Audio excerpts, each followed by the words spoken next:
Hello Taurus, welcome to your reading for May. This is for Taurus, Sun, Moon, Rising and Venus. Please make sure you check all your placements to get a clear picture of what's going on for you at this time. As always, this is a general reading. It may or may not resonate for all of you. Please take the bits that do resonate and leave the rest behind for somebody else. Alright Taurus, if this reading does indeed resonate with you, then any interaction with it, whether it's a like or a comment or a subscribe, will not only help my channel grow, it's going to add your energy to the collective pool and just make it easier for me to read for everyone just a little bit better. Now, I am primarily a love reader. That's what I'm going to focus on. If anything else shows up, I will address it, of course. We're going to start off with some oracle cards, then we're going to freestyle your tarot, and towards the end, I will pull a card from the universe. So make sure you stick around for that. All right. We have attend to the details. Last quarter moon in Virgo. That's hilarious. Aries right before you got look at the bigger picture. And I went on a rant about how they need to stop looking at the details. You're getting the opposite.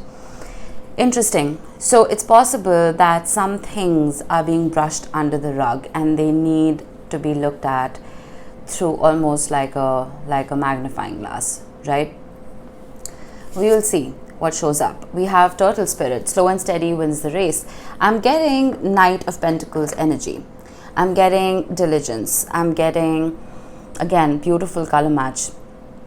I'm getting that you could be functioning, or if this is a relationship, could be functioning from a very surface level, right? It's time to go deeper. It's time, and again, because Pluto has made a generational transit, it's gonna urge us to take a deep dive into our own psyche.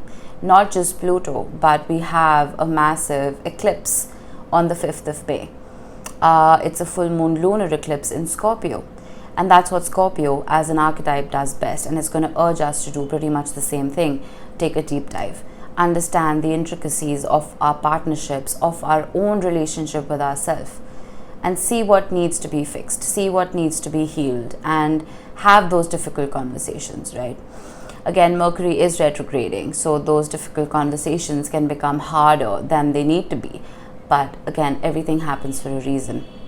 Slow and steady wins the race is, again, Knight of Pentacles. It is planting your seed and knowing it's not going to grow into a big old oak overnight, but nurturing that situation or that relationship, watering it, being careful with it, protecting it is key at this time.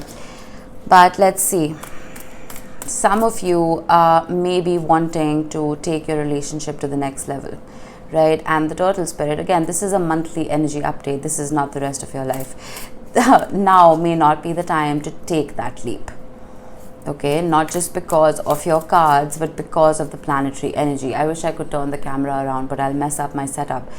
We have so much activity in May. I can't even. If you follow me on Instagram, I posted a photo of it, of my blackboard with all the transits written down. Oh my goodness, it's a lot. The sky is busy in May. So it's time for us to slow down just a little bit and let the sky do what it needs to do, right? Let it guide us. All right, we have the Seven of Pentacles. I was talking about seeds and watering them. This is investment of time, energy, love, right? I almost feel like you are waiting on that return, but you're not being impatient. It's possible that you have given your all in a particular relationship. I am a love reader. That's what I'm going to focus on. You've put your all in a relationship and you're almost waiting to see it blossom, to see it grow. I'm not saying you're waiting for equal give and take or anything like that. You're just waiting for the relationship to grow, right?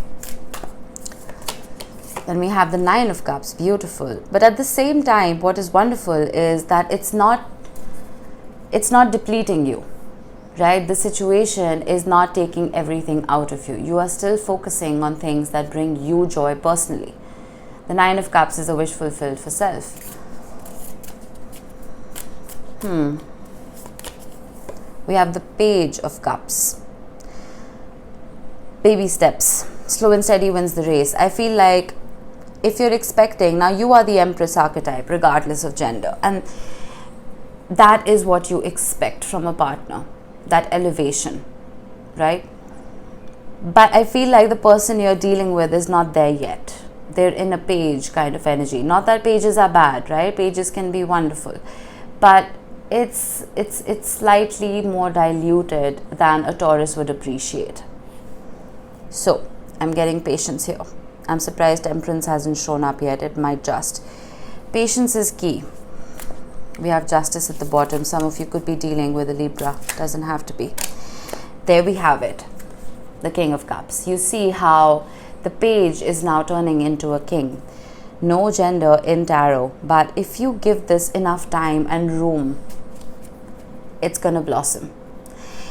If you've planted a seed and you overwater it, right, with expectations, you will kill the seed. It's going to just float away. But if you're careful about how much attention you are giving it, how much fertilizer you're putting or whatever, you make the environment very conducive for the seed's growth. So this is about having those difficult conversations, putting your expectations out there, but removing the expectations from within your own psyche about how this is going to pan out. Does that make sense? That was a very complicated sentence. Whatever growth needs to happen within this other person or within this relationship, it's going to happen in its own time. There is divine timing at play here.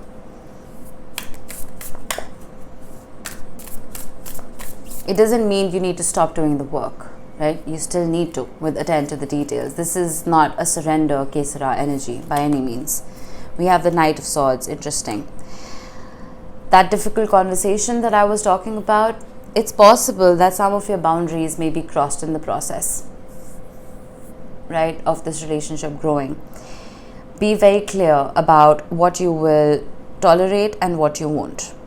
Conversations can go awry during Mercury retrograde, especially it retrograding in Taurus, right? But those boundaries need to be addressed. They need to be set down so that you're not depleted in the process. And then we have the Six of Swords. Moving on to calmer waters, this is going to blow over. If you're in the middle of a very difficult situation with your significant other, it's going to blow over, right? The sky is busy, like I said. So give it a little time. We have the Page of Swords, which is curiosity, which is that attend to the details energy. Some of you may need to delve deeper into psychology just a little bit so that you can put yourself in the other person's shoes and understand why they operate the way they operate. Right? Sometimes in relationships, we feel like, okay, this is how we are presenting ourselves. Why can't the other person mirror us? They can't, because they've been brought up differently. Some of them may be from a different culture. They may have had different parenting backgrounds, right? Their education is different. The way the society that they grew up in could have been different. As a result, the way they present themselves in general and within the relationship is going to be different. So understand why they behave the way they behave. Some of you may need to get into attachment styles and read up about that a little bit. Not that that's going to help you make excuses for bad behavior, right? But it's just going to help you understand the other person's psychology, which can be very healthy in relationships. All right, let's clarify. And again, with the Page of Swords, as every reader likes to say, it could be the card of the stalker. So there could be some spying going on, and I'm not going to discourage it, because Mercury retrograde conversations can take very difficult turns very quickly.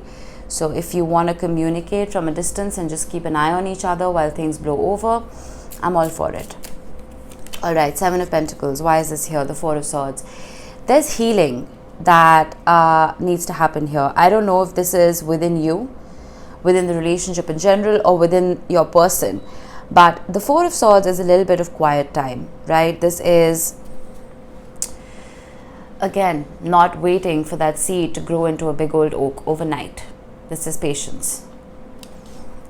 The Four of Swords is followed by the Three of Swords. So it's possible that there was some kind of pain involved here. There could have been a separation. There could have been a disappointment, a betrayal. So some healing time is necessary. The Ten of Swords, yeah. I knew I was feeling something over the Nine of Cups. There could have been a little bit of selfishness involved here. The Ten of Swords can be a card of, well, karmic lessons, but it is betrayal. It is a whole lot of pain. I don't know if this is you or it's the person you're dealing with. Take it how it resonates. But someone here was selfish. Someone here didn't really take into account the other person's feelings, and they went about their merry way and marched to the beat of their own drum. The priority was self, right? Not the relationship. Which is why we have healing now. Page of Cups, Six of Wands. I'm getting celebrate every win. Alright, now if, for example, I'm going to give you a small example.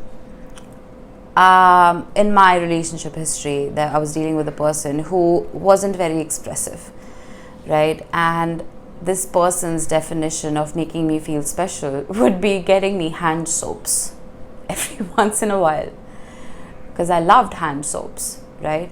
So that was this person's version of a surprise. Celebrate that. It's just a hand soap.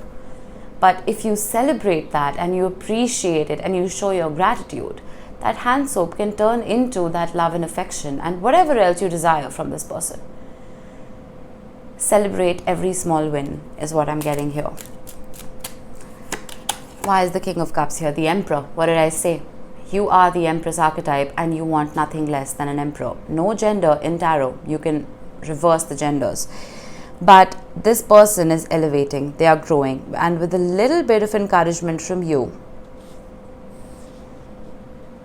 you never know. You may just wake up one day and see that big old oak in your backyard. Right? Maybe that seed is not just a seed. Maybe it's magic beans. You know what I mean? There is an elevation here. There is growth here. Divine timing, my friend. Knight of Swords, Seven of Pentacles again.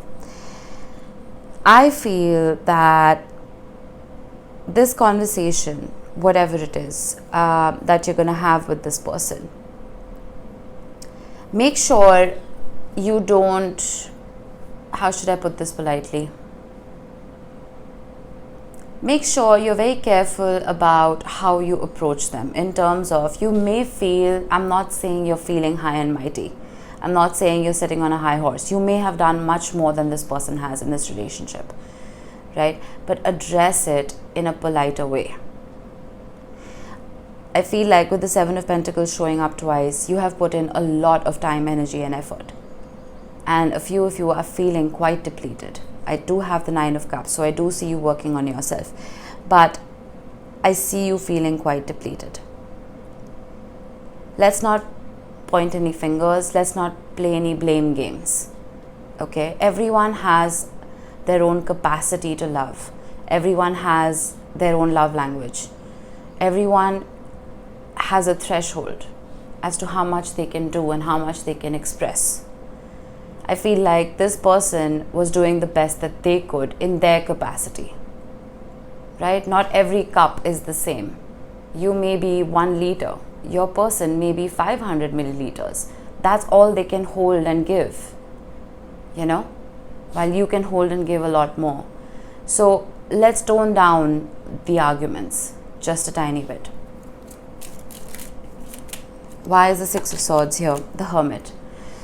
I'm getting lessons again, and I'm getting solitude and isolation. A little bit of time apart can be very healthy for this relationship, because we have the Wheel of Fortune at the bottom of the deck. Divine timing again. There's a reason I've been saying that, and I don't use that word very often, those words very often. The Wheel of Fortune is the universe captaining your ship, right? Steering this relationship in the right direction. There's a reason it is slow. There is a reason you need to attend to the details, because some of you may just be cruising along, right? Not having those conversations, not learning those lessons. The Hermit does exactly that. If you're familiar with the original Rider-Waite, the Hermit is standing on top of an icy mountain peak, right? And his feet are frozen to the ground. And I learned this analogy from Chris at Minnow Pond Tarot, and I found it very enlightening. Now, the Hermit is holding a lantern, right, with a star in the middle. There's a light in the middle of the lantern. That star, that light represents wisdom.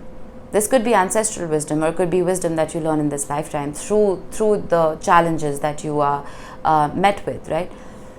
That lantern just needs to be put at his feet. His feet will thaw and he can start moving.